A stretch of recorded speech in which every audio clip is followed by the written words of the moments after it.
முதல்வர் ஸ்டாலின் இப்படி ஸ்டைலா பாத்தீங்கன்னா கால் மேல கால் போட்டுக்கிட்டு ஐயா பேசுறாரு. அதுல சொல்றாரு, என்ன எல்லாருமே தமிழக மக்கள் எல்லாருமே என்ன அப்பா அப்பான்னு கூப்பிடுறாங்க, அப்பா அப்படின்னு கூப்பிடுறாங்க. உங்களை அப்பான்னு கூப்பிடல, அப்பப்பா முடியலப்பா, உங்களால முடியவே முடியலப்பா, தமிழகம் உங்களால அதுல பாலாத்துக்கு போயிடுச்சப்பா அப்படின்னு சொல்லி பேசுறாங்க. நீங்க அப்பா ஸ்டாலின் கிடையாது சார், நீங்க ஹல்வா ஸ்டாலின். ஹல்வா கொடுத்துட்டு இருக்கீங்க பொதுமக்களுக்கு, அல்வா மக்களுக்கு நீங்க அல்வா கொடுத்துட்டு இருக்கீங்க. நீங்க அல்வா ஸ்டாலின் மட்டும் கிடையாது, நீங்க ஐயையோ ஸ்டாலின். நீங்க ஐயையோ ஸ்டாலின். ஏனென்றால் இன்று பொதுமக்கள் நீங்க எந்த தமிழ்நாடுல எந்த மூளை எடுத்துட்டாலும் சரிதான், தாய்மார்கள் எல்லாருமே ஐயோ என் குழந்தைய வந்து இது பண்ணிட்டாங்களே, ஐயோ என் பெண் குழந்தை இப்படி பண்ணிட்டாங்களே, ஐயோ என்னுடைய மூத்த குழந்தை இப்படி பண்ணிட்டாங்களே, ஐயோ என்னுடைய கணவர் இப்படி பண்ணிட்டாங்களேன்னு சொல்லி ஐயையோ ஐயையோ ஐயையோ ஐயையோ தமிழகத்துல எந்த மூளைக்கு போனாலும் ஐயையோ ஐயையோ ஐயையோன்னு சொல்லிதான் கேட்டுட்டு இருக்கேன். தவிர உங்களை யாரும் அப்பா ஸ்டாலின் கூப்பிடவே மாட்டாங்க. உங்களுக்கு அப்படி ஒரு கனவு. அம்மையார் ஜெயலலிதா அவர்களை அம்மா என்று கூப்பிட்டாங்க இல்லையா, அவங்களை அந்த மாதிரி அப்பான்னு கூப்பிடுவோம் நீங்க நினைச்சீங்கன்னா கண்டிப்பா கூப்பிடவே மாட்டாங்க தமிழக மக்கள். 2026ல நீங்களே சொல்லுவீங்க, ஐயையோ தமிழக மக்கள் இப்படி பண்ணிட்டீங்களே நீங்க அப்படின்னு. பட்ஜெட் ஐயா ஸ்டாலின் அவர்கள் காலையில சொல்றாங்க, எங்களுக்கு எந்த நிதியும் கொடுக்கறது இல்ல மத்திய அரசாங்கம், மோடி அரசாங்கம் எங்களை ஏமாத்திட்டாங்க, அம்மா நிர்மலா சீதாராமன் அவர்கள் எங்களை ஏமாத்திட்டாங்க, எங்களுக்கு எந்த நிதியும் கொடுக்கறது இல்ல. அப்ப எப்படி நீங்க நடத்துறீங்க அரசாங்கத்தை? அப்படி எப்படி நடத்துறீங்க நீங்க அரசாங்கத்தை? எந்த நிதியும் கொடுக்கல அப்படின்னா, சென்னையில மெட்ரோ ரயில் 2வது வாட்டி நீங்க போடணும்னு சொல்லி டெல்லியில பிரதமரை பார்க்கும் பொழுது 43,000 கோடி 43,000 கோடி உங்களுக்கு சிங்கிள் செக்ல கையெழுத்து போட்டு கொடுத்தாரு பிரதமர் நரேந்திர மோடி அவர்கள். அது எங்க போச்சு சார்? அந்த இது காசு, அந்த காசு எங்க போச்சு? நீங்க காங்கிரஸ் கவர்மெண்ட்ல நீங்க கூட்டணியில் இருக்கும் பொழுது உங்களுடைய அதிகபட்ச பட்ஜெட் 2013 நீங்க விட்டுட்டு போகும்போது 2014 உங்களுடைய அதிகபட்ச பட்ஜெட் எவ்வளவு தெரியுமா? 17 லட்சம் கோடி. அவ்வளவுதான் உங்களுடைய அதிக பட்ஜெட். இன்னைக்கு நம்மளுடைய பிரதமர் திரு நரேந்திர மோடி அவர்களுடைய பட்ஜெட் எவ்வளவு தெரியுமா?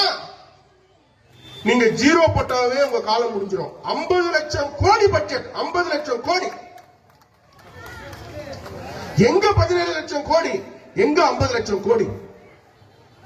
அப்படியேற்பட்ட ஒரு பட்ஜெட் இன்னைக்கு உலகமே பாராட்டிட்டு இருக்கு பிரதமர் நரேந்திர மோடி அவர்களை.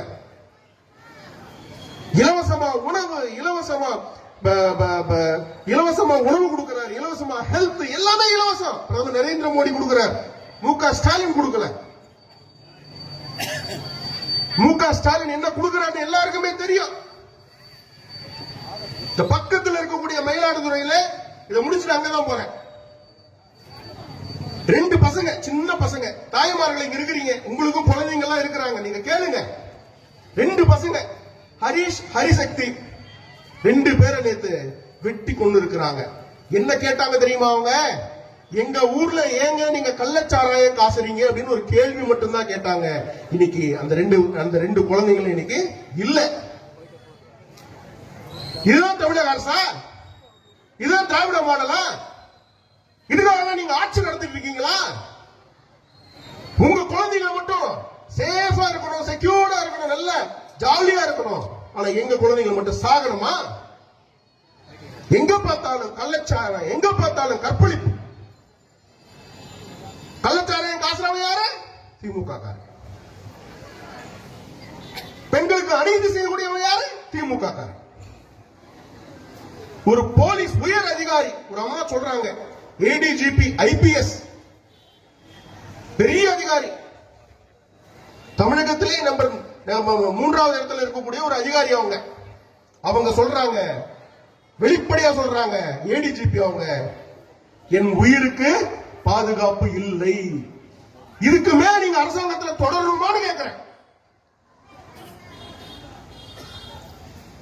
ஒரு உயிர் போலீஸ் அதிகாரி சொல்றாங்க, என் உயிருக்கு பாதுகாப்பு இல்லைன்னு சொல்லி. இதுக்கு மேல ஸ்டாலின் அவர்களே நீங்க அந்த சீட்ல நீங்க உட்காரணுமா? நீங்க யோசிங்க. நீங்க வந்த புத்துல இருந்து என்னென்ன சொன்னீங்க? இன்னைக்கு ஒரு முக்கியமான இந்த பிரஸ் எல்லாம் இருந்தீங்கன்னா நோட் பண்ணிக்க. மிக முக்கியமான ஒரு விஷயத்த சொல்ல போறேன். இந்த திமுகவுடைய ஒரு ஸ்ட்ராட்டஜி, எலெக்ஷன் எப்படி வின் பண்றாங்க பாத்தீங்கன்னா, உரிமை தொகை 1000 ரூபாய், அதான் ஒரு முக்கியமா சொல்றாங்க. நாங்க 1000 ரூபாய் கொடுக்கிறோம், தகுதி வாய்ந்த தாய்மார்களுக்கு 1000 ரூபாய் கொடுக்கிறோம். இப்ப சொல்றேன், பாஜகவும் தயாராயிடுச்சு. நீ 1000 ரூபாய், நான் 2000, நீ 2000 நான் 4000, வா போட்டி போடுவோம். தாய்மார்களுக்கு நீ அதிகமா கொடுக்குறியா, நான் அதிகமா கொடுக்கிறேன்னா 26ல நீ பார்க்க தான் போற. ஏன்னா நாங்க ஆல்ரெடி கொடுத்துட்டு இருக்கோம். மகாராஷ்டிரால கொடுத்துட்டு இருக்கோம், இப்போ டெல்லியில கொடுக்க போறோம், மத்திய பிரதேசல கொடுத்துட்டு இருக்கோம், தமிழ்நாட்டிலும் உங்களுக்கு கொடுக்க போறோம். யாராவது திமுக வந்து நீங்க 1000 ரூபாய் வாங்குறீங்கன்னு சொன்னீங்கன்னா நீங்க சொல்லுங்க உங்ககிட்ட, ஏய் பாஜக எங்களுக்கு உங்களை விட அதிகமா கொடுக்க போறாங்கடா அப்படின்னு. முக ஸ்டாலின் வேற சொன்னதை ஏமாத்துவாரே தவிர, பிரதமர் நரேந்திர மோடியோ எங்க தலைவர் அண்ணாமலை அவர்களோ சொன்னதை சொன்னபடி செய்வார். இங்க எத்தனையோ இளம் பெண்கள் இருக்கிறீங்க, காலேஜ் போற ஸ்டூடெண்ட்ஸ் கூட இருக்கிறீங்க. உங்க வயசு பொண்ணுக்கு அண்ணா யூனிவர்சிட்டியில எவ்வளவு பெரிய பிரச்சனை நடந்தது. அந்த பிரச்சனைக்கு ஏதாவது ஒரு அரசியல் தலைவராவது கண்டிச்சாங்களா? அந்த பொண்ணோட கூட இருந்தாங்களா? வெறும் பாஜகவின் மாநில தலைவர் திரு அண்ணாமலை அவர்கள் மட்டும் சவுக்கை எடுத்து தன்னை வற்புறுத்திக்கிட்டு 48 நாள் விரதம் இருந்தார். அந்த குழந்தைக்காக, உங்க குழந்தைக்காக. அப்படியேப்பட்ட மனிதர் தான் தமிழ்நாட்டுக்கு, தமிழகத்துக்கு முதலமைச்சராக வரணுமே தவிர, இந்த டிராமா கோஷ்டியோ, இந்த திராவிட மாடல் கோஷ்டியோ, இந்த ஊரை கெடுக்கிறவங்களோ இவங்க இருக்கக்கூடாது.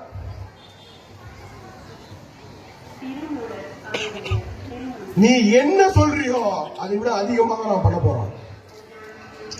உன்னுடைய வாக்குமூலங்கள் என்னென்ன எல்லாருக்கும் தெரியும்.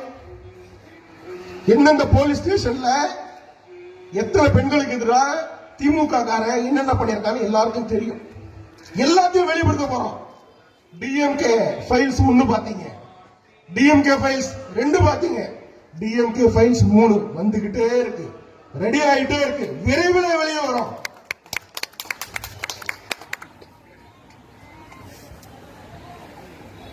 தமிழகத்துல பால், தயிர், நெய் இது போன்ற பொருட்கள் கூட கிடைக்கிறது கொஞ்சம் கஷ்டம் தான். ஆனா எதுலாம் ஈஸியா கிடைக்க சொல்லுங்க, சுலபமா என்னென்ன கிடைக்க சொல்லுங்க? கஞ்சா, சாராயம், போதை மருந்து, எங்க போனாலும். இதுக்கு பின்னாடி யார் இருக்கா பாத்தீங்கன்னா, யார் இருக்கா? திமுகவில் இருக்கக்கூடிய மிக முக்கிய புள்ளி ஜாஃபர் சாதிக். அந்த நபர் தான் பின்னாடி இருந்துட்டு அந்த ட்ரக் காற்றலை நடத்திட்டு இருக்காரு. இதுக்கு மேலேயும் மக்கள் பொறுத்துட்டு இருக்க மாட்டாங்க.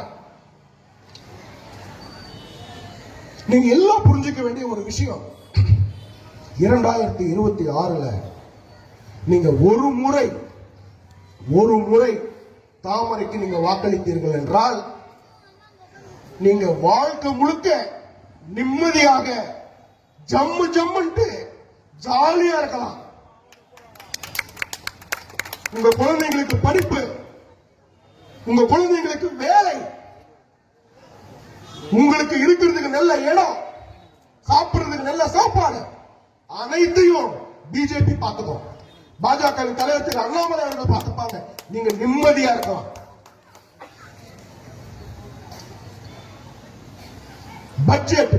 பட்ஜெட் உலகத்திலேயே முதல் முறையா முதல்வர் ஸ்டாலின் அவருக்கு அந்த அளவுக்கு பயம்.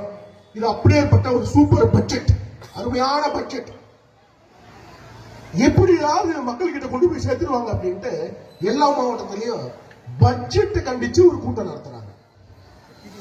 கூட்டத்தில் என்ன பேசுறாங்க? எங்களுக்கு எதுவே வரல, எங்களுக்கு எதுவே வரல, எங்களுக்கு எதுவே வரல. உங்களுக்கு எல்லாமே வந்திருக்கு. நீங்க கேட்டதை விட அதிகமாவே கொடுத்திருக்கோம். ஆனா எதுவுமே நீங்க மக்களுக்கு கொண்டு போய் சேர்க்கல. எல்லாமே கோபாலபுரம் வீட்டுல வச்சிருக்கீங்க. அதுதான் உண்மை. எனக்கு தெரியும் 9 மணி ஆயிடுச்சு. பெண்கள் இருக்கிறீங்க வீட்டுல, ஆம்பளைங்கெல்லாம் சாப்பிடறதுக்கு வெயிட் பண்ணிட்டு இருப்பாங்க. நீங்க போய் தான் சாப்பாடு போடணும். எனக்கு புரியுது உங்க கஷ்டம். 5 மணியில உட்காந்துருக்கிறீங்க. இந்த மாதிரி ஒரு கூட்டம் நான் சென்னையில கூட பார்க்கலங்க. சென்னையில கூட பார்க்கல. பிரம்மாண்டமான கூட்டம், சாதாரண கூட்டம் கிடையாது. உறுதியா சொல்றேன், இந்த தொகுதியில எம்எல்ஏ பாஜகவின் எம்எல்ஏவாக இருப்பேன் நான் சொல்றேன். நாளை இந்த வாய்ப்புக்கு